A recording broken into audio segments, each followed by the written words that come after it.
Hello, everybody. Thank you so much for being here today. We're going to kind of get started right on time here, and we're really excited to be here with you today to talk about cybersecurity and some of the things that are going on with BEAD funding and how you can find and gain access to those funds as you look to build out your infrastructure. So thank you so much for being here. We're going to talk about how you can create a plan and how to protect your data and make sure that you're complying with those federal requirements that are coming down with BEAD. Today we've got a couple of representatives from a couple of great companies. We've got myself. My name is Evan Rice. I am the Senior Vice President for a company called GuideStar, which is a division of CCI Systems. CCI has a long 60-year plus history in the cable and internet service provider industry. I've been in IT and cybersecurity for almost 18 years now and have really taken a strong look at what needs to go on technically on the BEAD side of things. And then we've also got Brooke Coleman with us here today. Brooke Coleman is Brooke's the senior manager at Widelity, and Brooke is the master of how to get all the paperwork done so you guys can get the funding that you need and understanding the ins and outs of managing these programs with the government and the requirements and how you need to get to those new areas of service. And she's with Widelity, and as we were talking, we were like, hey, this is complicated and vague enough where it makes a lot of sense for us to take some of these topics and present on them so that we can make sure people are educated and know what resources are out there so they can gain access to this funding and get the broadband out there to the rural parts of the country that really need it. So GuideStar, like I said, is a division of CCI Systems. We primarily focus on IT managed services and end user support to SMBs and ISPs. And then really focusing in on doing that securely, both across the US and Canada. GuideStar as a division has been around for about 3.5 years now, but like I said before, CCI has got a 60-year history in the industry. And then Widelity works primarily in the telecommunications space, and they help their clients get access to grants and applications and making sure that they're compliant with those things, and not just about getting the pieces in on the front side of the grant, but what you need to do to prove that you did those things so you get the money after you've been awarded, and making sure that the claims and the compliance pieces are all in place. And just a really good resource for anybody who's looking to do those things. So I'm going to turn things over to Brooke here, and we're going to let Brooke kind of take the reins and walk through sort of the compliance components of BEAD and all the things that she's going to talk about there.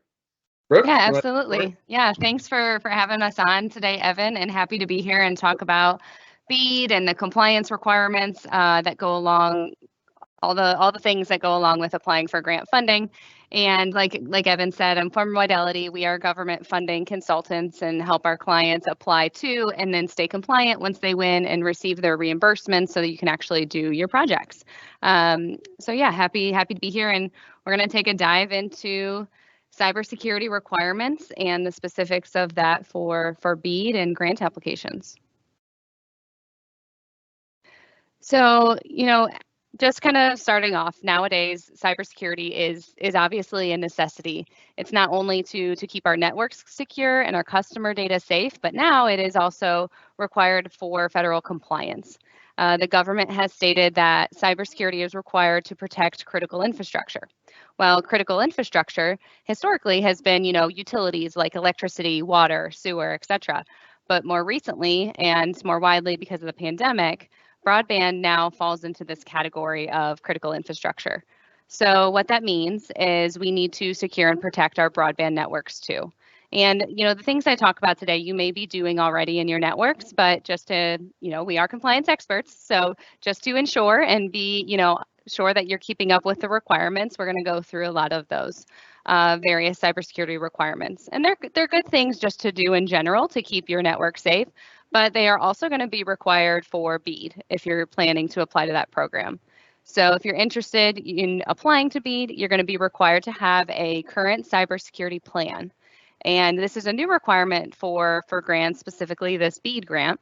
And we anticipate that this is going to become the standard across most federal funding programs. So something to get started on now, and it's probably not going to go away. So if having a secure network for critical infrastructure isn't a reason enough to have a cybersecurity plan, maybe $42 billion is.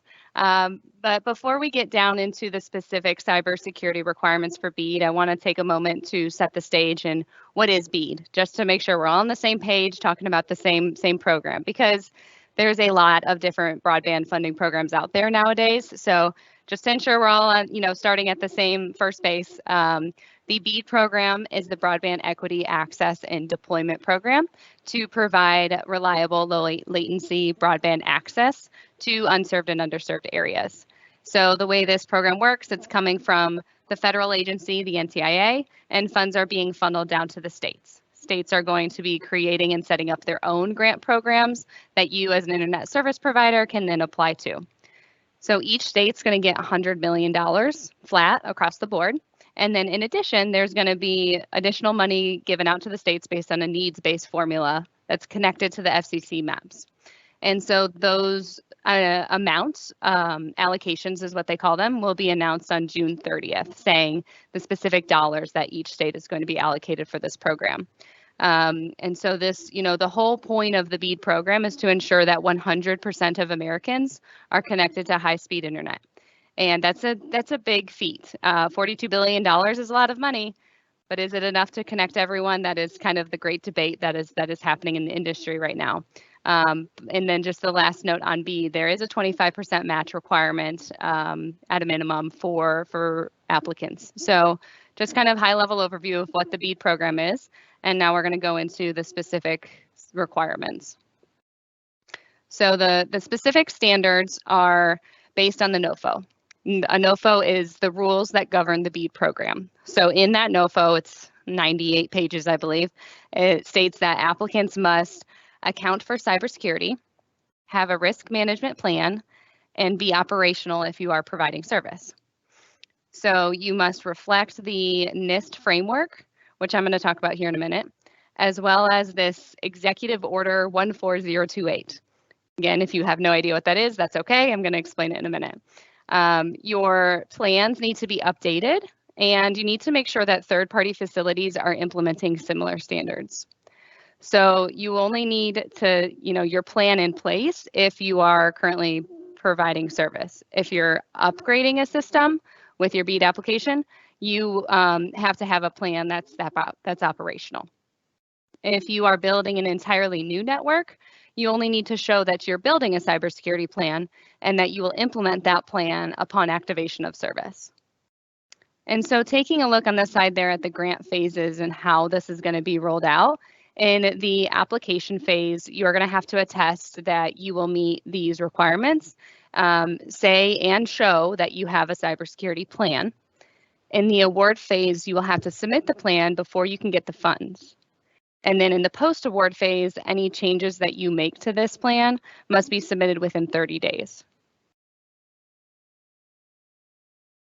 So like I said, we're going to take a little dive into the NIST requirements or the NIST framework. So NIST stands for the National Institute of Standards and Technology, and they're a federal group that create guidelines to quantify risk and guide companies towards better security. And I say guide and framework because that's what they are. They are not rules, it is a framework, which means it's more adaptive and it's more fluid, and it's, not extremely strict rules, but it does give you a guide and tell you where to start. And they're also updating this framework to a version 2.0 as security needs are evolving and changing.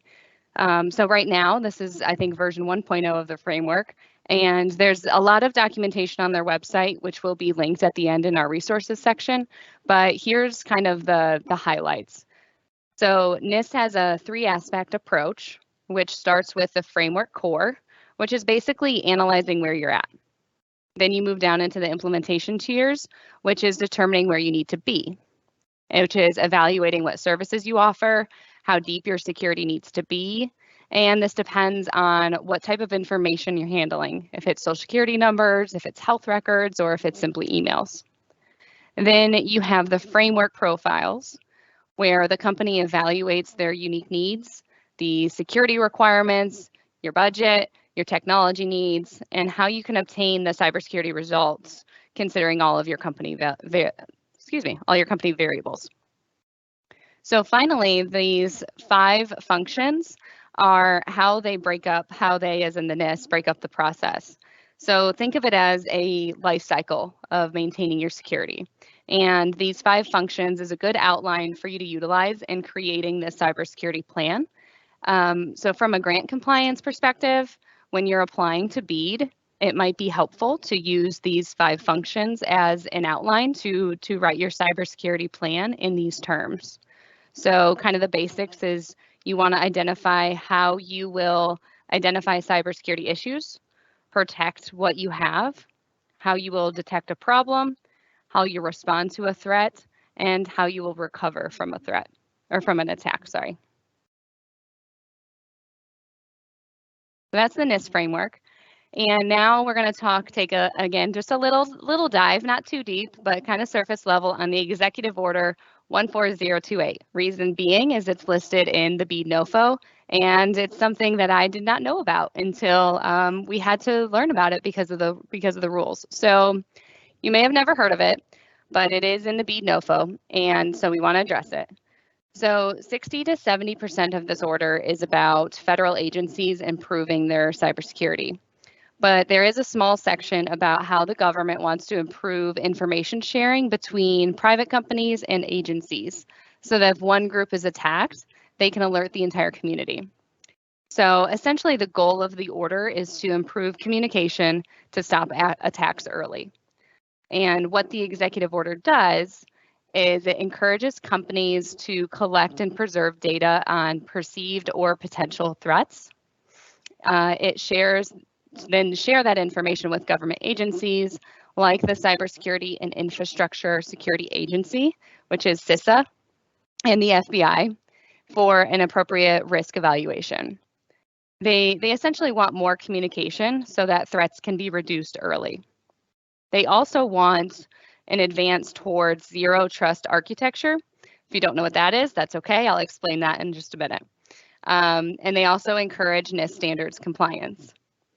And the takeaway from all of this requirement is that private companies must be adaptive and communicative. Cybersecurity is continuously changing, and therefore it constantly needs to be evaluated. And so, like I said, we're going to talk here about what that zero trust architecture is if you've never heard of that term before. So essentially, it's the assumption that there's going to be a breach at some point in time, and you must create safeguards against that threat spreading. So think, someone's going to break in. How do I mitigate that risk? So these are guidelines and standards that are recommended. But BEAD states that you have to comply with that executive order we just talked about. So therefore, you are connected to this zero trust architecture and having to comply with that as well. So, in your compliance, you're going to have to be specific on how you're preventing attacks and identify what your plan is to mitigate that attack. So some examples might be multi-factor authentication, auditing development environments, data encryption, monitoring and responding to cyber incidents. So from a compliance perspective, you'll need to document publicly a summary, a vulnerability disclosure program, and a test, which means signing a legal and binding government document saying that you have secure practices and software provenance. You can use automated tools, and if you are using a third-party software or hardware, you need to know where it came from, and that's what that word provenance means. So think the Huawei Rip and Replace program. If something that you're using is from a subsidiary of Huawei or somehow connected, then it's not going to be an allowed either software or hardware. So you need to document and that you're regularly auditing where your stuff is coming from and enforce where your equipment and enforce that. And if you have a subcontractor, you are responsible for attesting that they are compliant as well. So what's the bottom line? Your plan needs to be recently reviewed, up to date, dynamic, and flexible. You need to address both client data and network security. So your plan should be current, active, and adaptive. And federal guidelines are vague, so that can be frustrating. But at a minimum, you need to show that your plan is currently active and it's adaptive to emerging threats in real time. If you currently provide service, your plan also needs to be active. And some of these cybersecurity costs may be eligible for funding under the BEAD program. Costs must be directly related to the BEAD project, and eligible costs can include software upgrades and training. So these two are explicitly identified in the NOFO. States could include additional costs, cybersecurity costs, but that remains to be seen, as every state is going to have their own rules, but they are governed by the federal NOFO, and these two are explicitly listed there. And then the third is a SME, which is a subject matter expert. These are not explicitly listed in the NOFO, but typically they are allowable costs under grants. For example, environmental consultants or engineers are considered subject matter experts for their fields that are required for the grant. So there is a possibility for SMEs to be an allowable cost.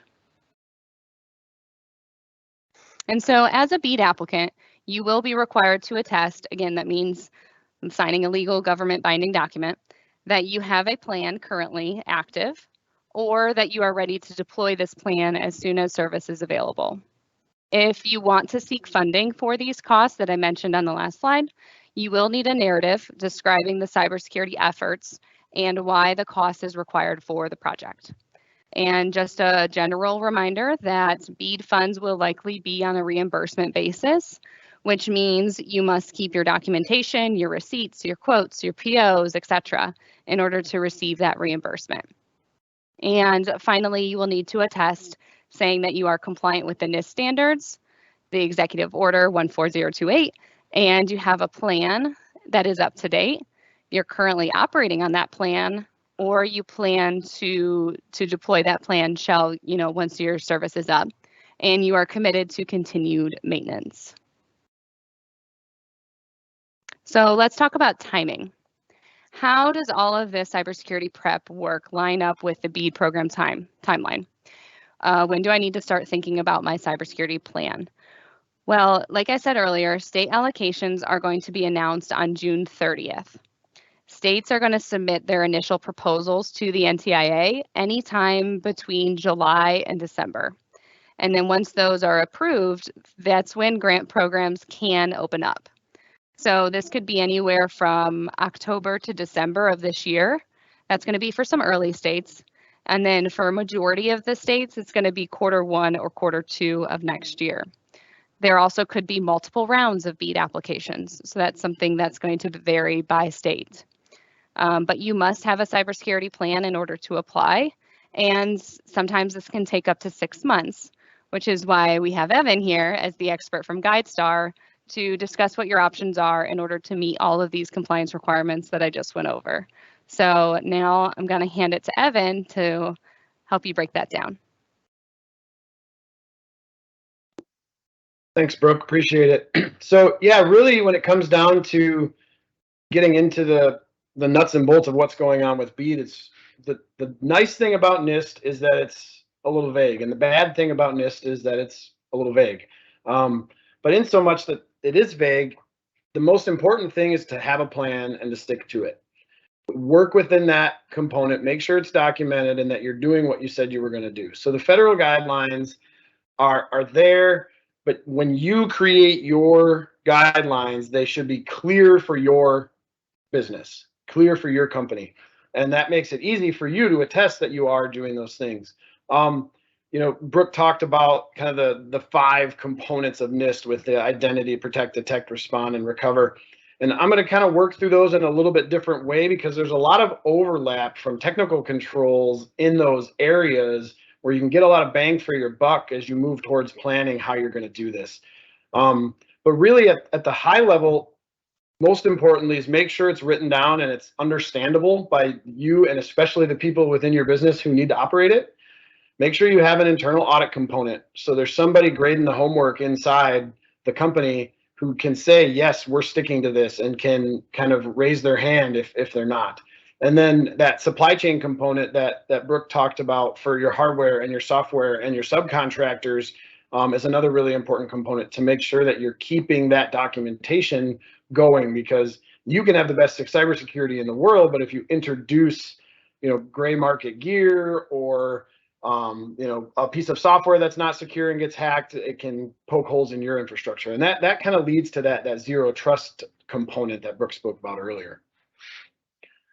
So the first area of focus, this kind of Venn diagram that we've created here, is something that we call the cybersecurity triad. And what we really have there is, when you think about cybersecurity holistically, even outside of BEAD, outside of government funding requirements, all of that, there's really kind of three spheres of influence that can happen. There's the one everybody's always concerned about, and that's what hackers are doing. The way they're attacking, how they're coming after your systems, how they're responding to the new tools and technologies that everybody has. And then we have the other areas that everyone always talks about. You've got the governmental NIST contractual requirements pieces of what you need cybersecurity for. And then you have that third sphere, which is the other one everyone's always talking about, is what does insurance need me to do? So if the worst were to happen, I can limit some of my liability here. And what we find is there's overlap in those areas, whereas you're building out this plan, focusing on those areas of overlap and how they apply to your company can really make sure that you're investing in the right pieces of the plan first to get as much spread across those three spheres of influence as you can. And that center area where all three is what we call the mission critical controls. And the things that we consider mission critical controls that if you don't have now, get them documented, get a plan to get them in place, get moving on these right away, because this is something that every compliance component's going to need. It's the thing that protects you the most from hackers, and it's requirements for insurance. The first one is, and I always start with this one because it's the piece we often tend to forget when we're thinking about technology and cybersecurity, is you need to have an annual cybersecurity training program for your employees that includes some sort of phish testing component. So it's whether it's video content or everybody comes into a room and someone from IT presents, and you have to document that those people are doing that and that they have received the training. The second one is using and actively managing a modern firewall. Firewalls used to be the single most important line of defense for everything we did on a network. And then COVID hit and everybody got out from behind the firewall. And the firewalls are still very important for managing our VPNs and creating that zero trust environment that Brooke was speaking about.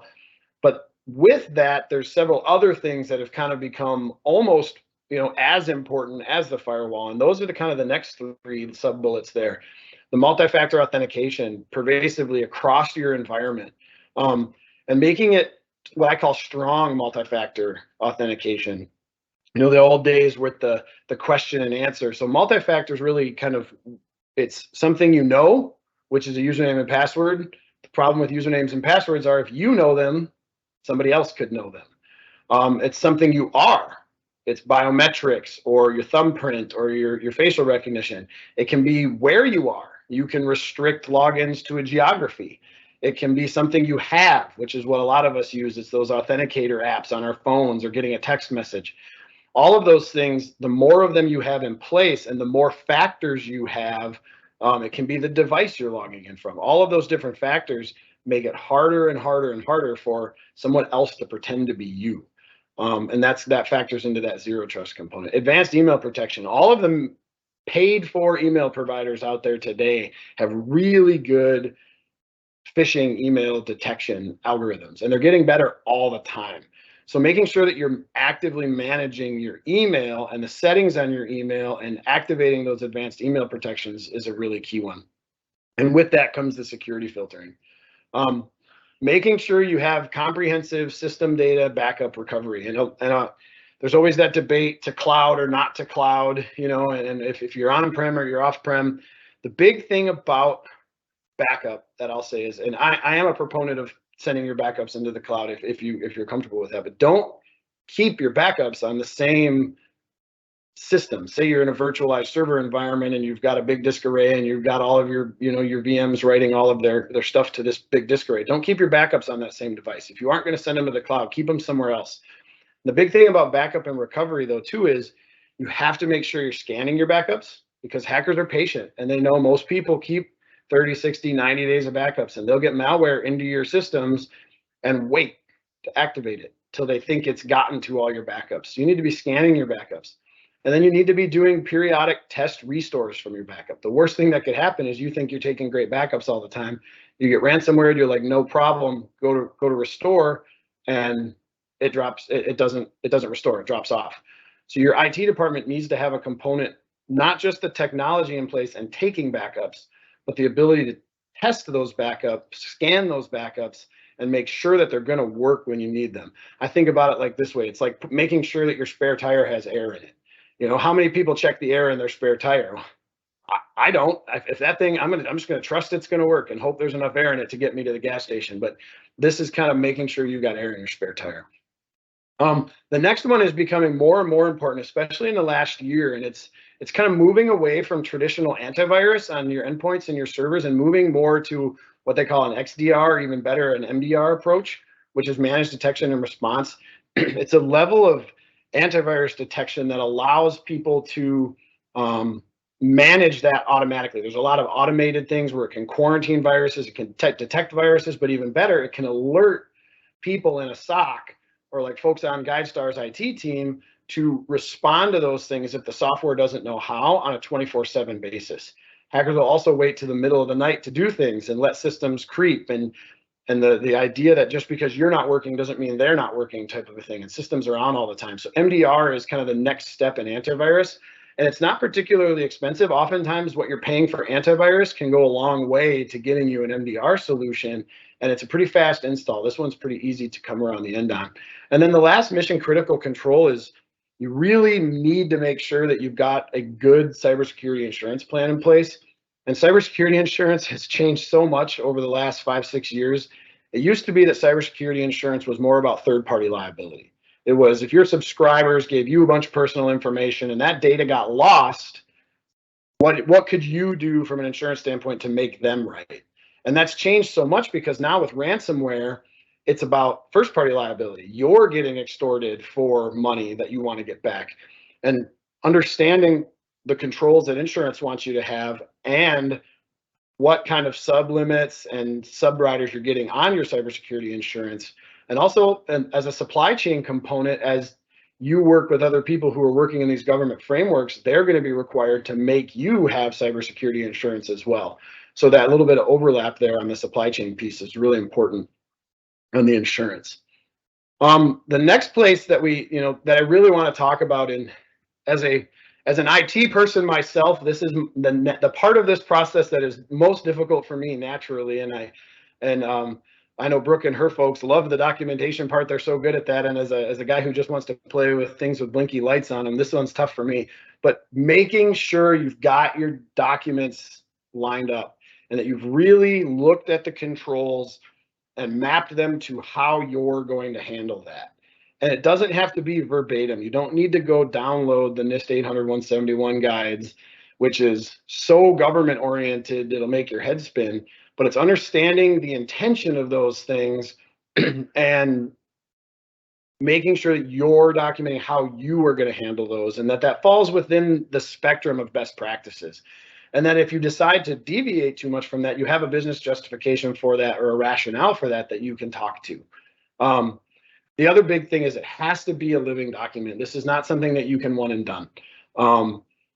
Because of the changing nature of cybersecurity and, quite frankly, the changing nature of the requirements right now. There's a lot of flux between states and between different things where, if you're a service provider that's operating on the border of Michigan and Wisconsin and you want BEAD funding and you want to be able to apply in both states, you might have documentation that's going to have to shift a little bit from one place to the other to make sure that's good. And understanding those and being able to respond to that's really important.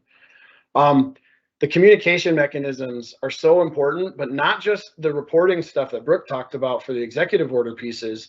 There's internally and externally in case of an incident. How do your people respond? Does everyone go on their personal Facebook page and be like, my boss just got hacked? Nobody wants that to happen. So the training about how to communicate, how you're going to roll this out, what the importance of cybersecurity is to your organization, how much money is on the line with some of these things, and making kind of that culture of cybersecurity a huge component of what you're doing is going to help you with adoption. You want to make your internal users mad.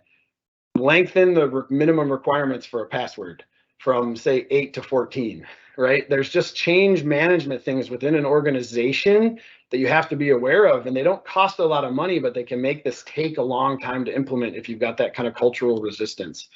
And then you need to also have the external parts in place that Brooke talked about, where knowing how to communicate to CISA if you find something that you think might be unusual or new, knowing how to get the FBI on the horn when something goes bad, on who in your company is going to do that. Making sure you've got the telephone numbers and that you've kind of done some fire drills for those types of things, so you're not sort of inventing the playbook during the game, and everybody knows what to do is going to be really important. And then the last piece from a compliance standpoint is you want a corporate cybersecurity officer. I've seen companies have their CFO be their corporate cybersecurity officer because IT reports up to them. I've seen IT leaders, I've seen CEOs be this person.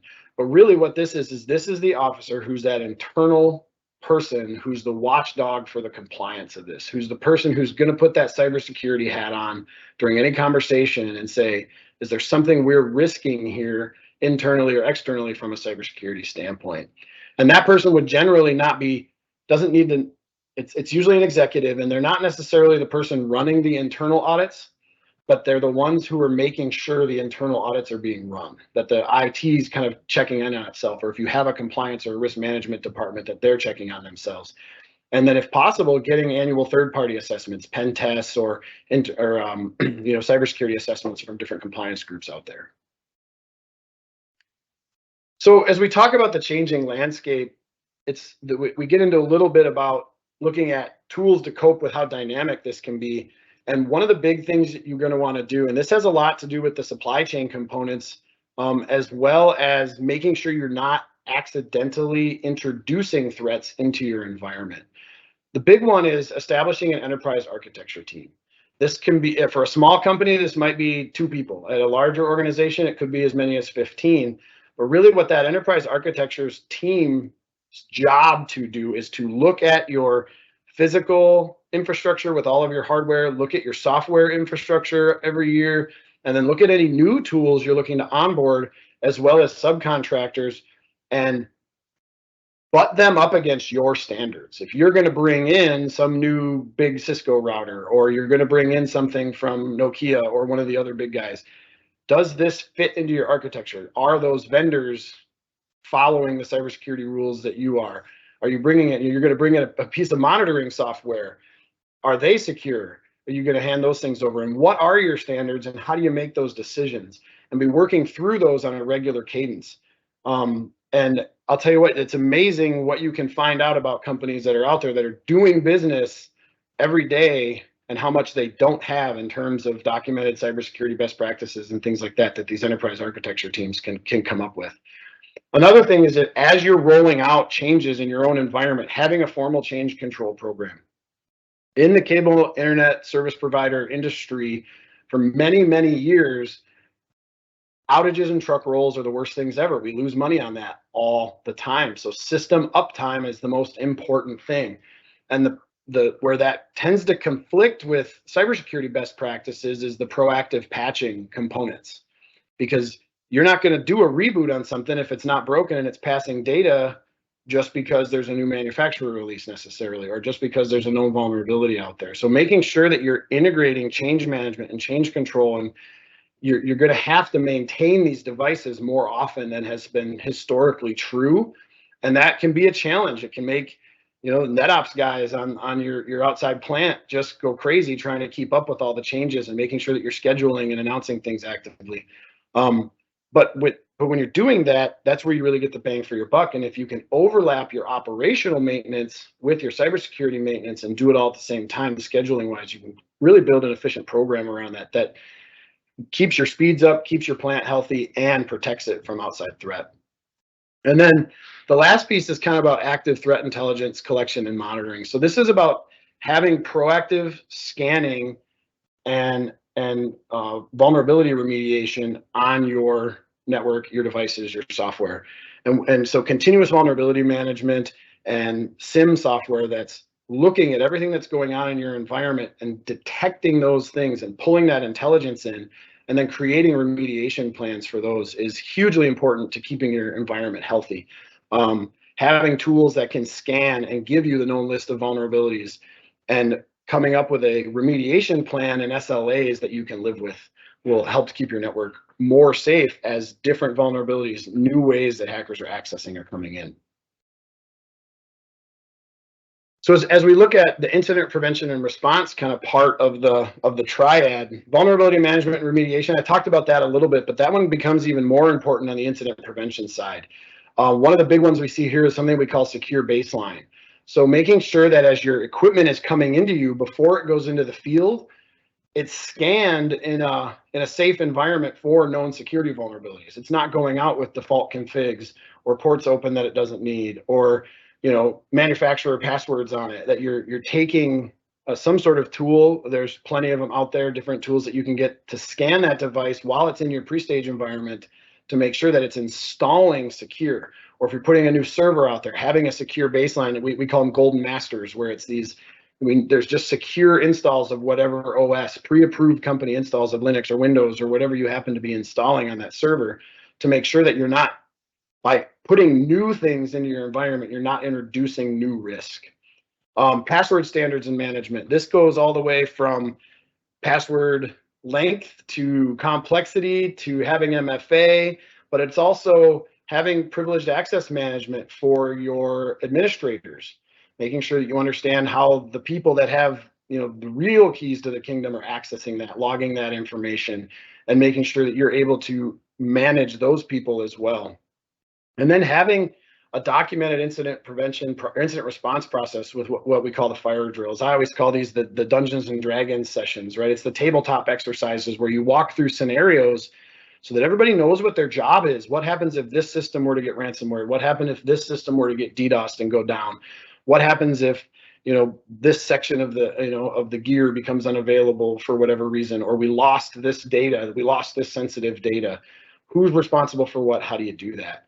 So really making sure you have a plan for those things as you're doing that. And then as you look at the technical controls for this, it's having a SIM in place. I apologize, typo there. SIM is SIEM. So it's Security Incident and Event Management. DLP's data loss protection, making sure you've got encryption, full disk encryption, encryption in transit. Your VPN will help you a lot with that. Mobile device management. If you've got field technicians and other folks that are out there and they're working on cell phones and laptops and tablets, and they're out in the field, having the ability to control and manage those devices that can get lost or stolen so easily sometimes is really important. Making sure that you've got role-based permissions and management established so that people have access just to what they need for when they need it. We forget the for when they need it parts a lot. We give people access to something because they need it then, and their job changes. We're constantly shifting responsibilities, and over time, people just kind of get this pile up of permissions that they don't need anymore. So it's both adding, changing, and removing permissions as appropriate. So I want to talk about a little bit of what we call the SMB checklist, and this is available in the additional document sections at the end of the presentation. You can go and download this, but GuideStar's created a checklist that initially we did it for small to medium businesses, but it works great for service providers as well. And it's really just a quick guide for you to run through with your IT folks or with your net admins to figure out sort of where you stand in terms of how mature your program is. And there's a few things that I always mention on this one. One, this is not a replacement for a real audit. If you score high on this, it means you've got a good start. You've probably got most of the things you need, but making sure that you're really talking to some compliance experts like Brooke and other people to formalize that program is really important. This is the Kentucky windage, the quick check that's going to tell you where you are. The second one is, if you're a manager or an executive and you take this to your IT people, it can sometimes really terrify them because it sort of feels like the Spanish Inquisition dropping down on. So don't scare your friendly neighborhood IT guy with this one. But at the same time, the checklist itself should be answered in sort of yes/no questions. So if you ask the question, do we have MFA? And the admin goes, well, no, the answer is probably no. You probably have it in some places, but it's not comprehensive yet. So kind of beware of the smoke and mirrors that can come when trying to avoid yes/no questions. And then the last thing is, it shouldn't take you that long. If you could sit down and blow through this thing with yes, no questions in 30 minutes, hour tops, and it gives you that kind of quick reference. And what it does is it covers those 4 areas that we just talked about: mission critical, incident prevention response, the documented compliance, and the cybersecurity landscape, with the different technical controls that fall under that. And there's times when you'll look at one and be like, we don't need that, because your business doesn't need that. And that's okay, strike that one. But it's important that you understand and you asked the question and answered, we don't need that. And really the way that works is a high score can help with insurance options, premiums, all those things, but it can also help with this government funding. Chances are, if you're scoring a 90 or above on this, you've got a really good cybersecurity program. Now, as that goes down, don't worry, everybody starts there. And there's easy things you can do with mapping those controls in place to get you there. So how do you start? You know, you've done the assessment, you've understood what the things you need to have, and it's time to really kind of put the rubber to the road to get these things in place as your grant submissions are due, and make sure you're keeping up with that timeline for when the funds are available. And when we talk about implementing cybersecurity at GuideStar, we talk about the 3 T's a lot. And it always starts in this order. A lot of IT guys like to go immediately to tools. We need to do this. What's the tool we need? And I think that tools are the last step in the process. You know, you can't build a house without a plan. Otherwise, you're just pounding nails and you never know what you're going to end up with. So it really starts with tactics. And you can't build a house if you don't know how. So the next one is bringing in the talent. And then the last is, okay, now that we've got the tactics and we've got the expertise, what tools, technologies, capabilities, materials do we need to do this? So with the tactics piece, it's really gaining a high level knowledge of the requirements that Brooke went over. What you need to do, what you could do, and what you should do aren't always all the same things. So understanding that is really important. There's the concept of running a business impact analysis and creating a priority list based on the pieces of this that give you the best protections in the most places with the most benefit, or protect the systems that are most important to your revenue streams. And then it's about taking those things and creating a gap analysis for, it's kind of the baseball card: need it, got it, need it. You go through and you look at, okay, these 10 things out of 45 we have. What's the priority for the rest of these? How do we get them? I don't know. Well, that's where you get into the talent piece. And there's really sort of 3 talent pools that I look at when I think about cybersecurity. There's that proactive team of outside experts, you know, and that's what we call the red team. These are the guys that are doing the penetration tests and the ethical hacking, and they're poking holes at your firewalls and giving you all the things that you need to do to fix it. And then you've got your blue team, which is sort of, they're the defenders on the castle wall. They're sort of that, in the best way possible, they're that team that's contending with the red team to make sure they don't find anything when they do these assessments. And those can be a combination of internal IT resources. Blue team resources is where GuideStar tends to focus. We come in and help people shore up their systems as opposed to just pointing out the risks in them. And then the third piece is that kind of compliance team. And you can outsource compliance, but at some level, and there's probably compliance companies out there that don't like that I say this, but I'm a firm believer in the owner of your cybersecurity compliance within your organization needs to be an internal person. Needs to be somebody who understands intimately the needs and importance and risks of your business, and understands the compliance pieces to hold all the third parties and all the internal people accountable to that. Now, that doesn't mean that you can't third party out, you know, help or expertise, but that ownership really needs to be internally sourced. And I talked a little bit about the red team versus the blue team, and really that you can't have one without the other. They're so complementary in that they inform each other, and you know, the red team pretends to be the hackers, the blue team closes the gaps, and then when the real hackers come, all those vulnerabilities have already been solved. We call that purple teaming, and it's such an effective way to implement cybersecurity. So once you've got tactics and talent understood, you really jump into the tool sets. And again, I think of this as like, you know, the last thing Batman puts on is his utility belt, right? And that's where what you're taking out in the field with you to implement those things. But how can you do this in such a way that you're not taking on so much technical debt? How do you know that you're buying the right tools to meet the needs, to check the boxes and keep you safe? So the first thing you're going to want to do is you're going to want to evaluate your existing technology stack. You've got things in-house that probably have capabilities that you're not leveraging, aren't fully deployed. Sometimes people even have multiple tools that do the same things that you could eliminate one to free up resources and to do more with. So what can you use on more without spending any more money? Do you have any components in your environment that can't comply? Is there just stuff you have to get rid of because there's no way to align with your cybersecurity standards? And then how do you replace those components, or how do you expand the ones that you can?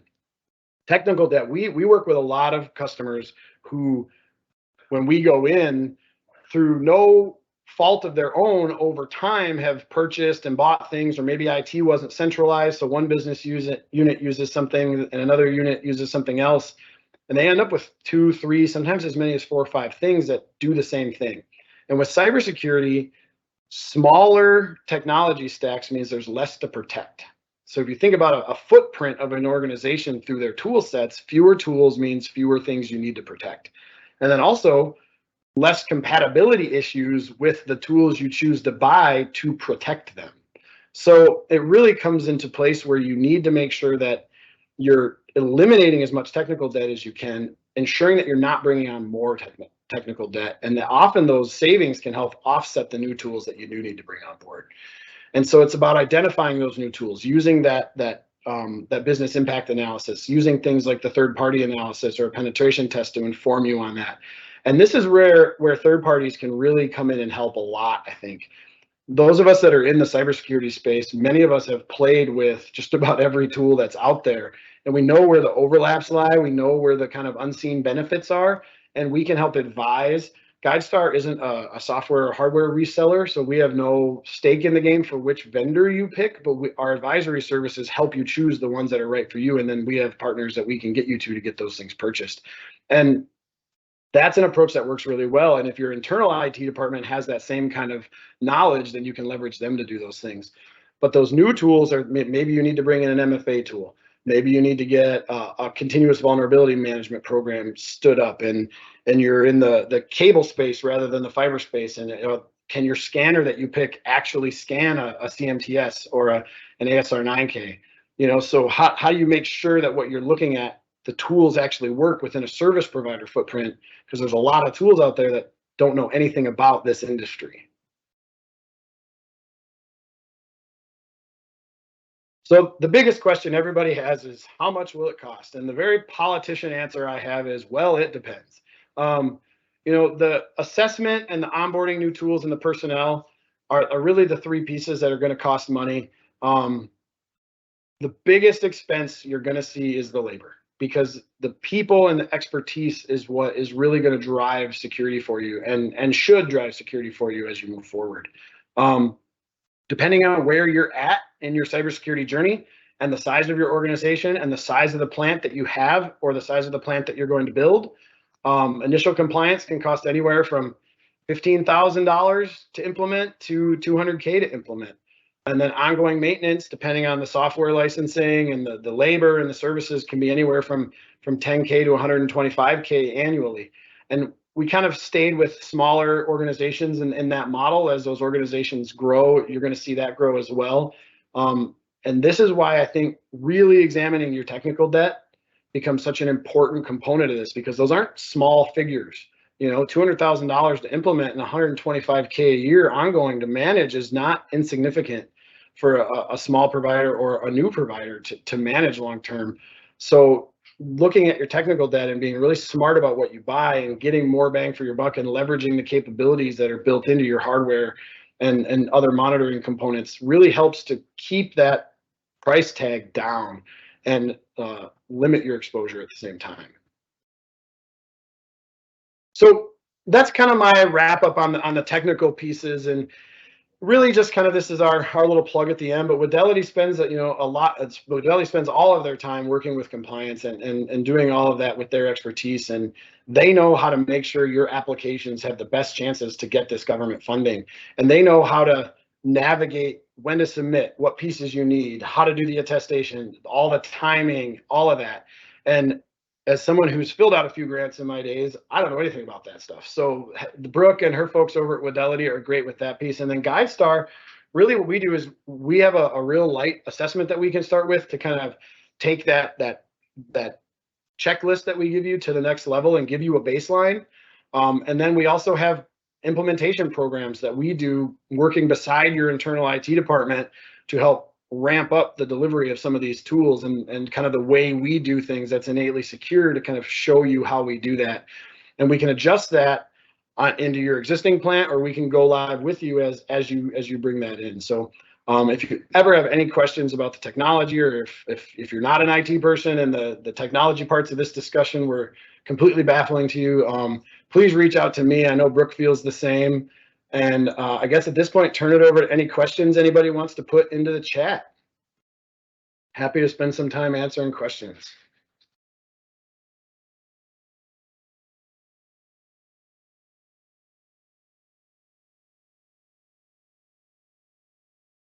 Anyone? You're gonna make it easy on us?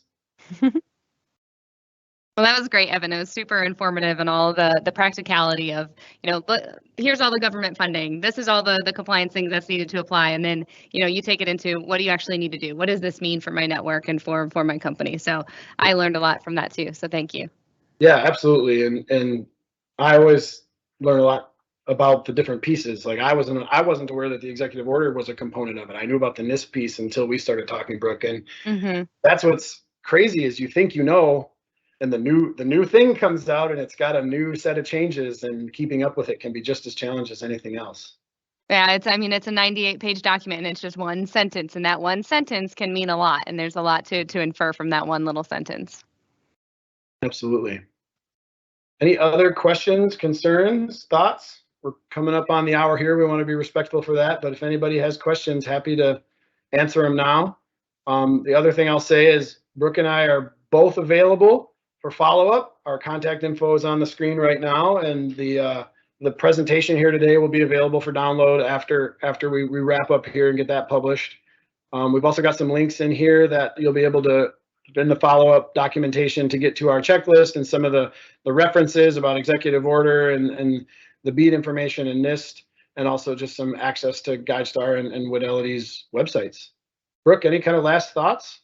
Yeah, no, thank you so much. I hope this was informative for everybody, and it will be recorded as well, so you can reference back. I know it was a lot of dense information, so if you want to share with anyone else on your staff, please do, and we'll send that out in a post email. And like Evan said, happy to answer any questions further down the line as BEAD gets closer. As every state designs their rules, every state's going to be unique, and there's going to be one little sentence that's different, and that's what my team looks at. We have a team researching all 50 states at the moment, and we'll continue as BEAD rules come out. So happy to be a resource and help answer any questions that anyone needs along the way. And the same thing with GuideStar on the technical side. We leverage the horsepower of 60 years of cable and internet service provider industry experience with our relationship with CCI, and then we bring the cybersecurity components to that. So any questions you may have, or issues you have technically, or things you're talking to Brooke about that you don't know how to implement, please feel free to reach out anytime. We're happy to have a conversation. And thank you all so much for attending. We appreciate your time. Yes, thank you all so much. Enjoy the rest of your week. Thank you.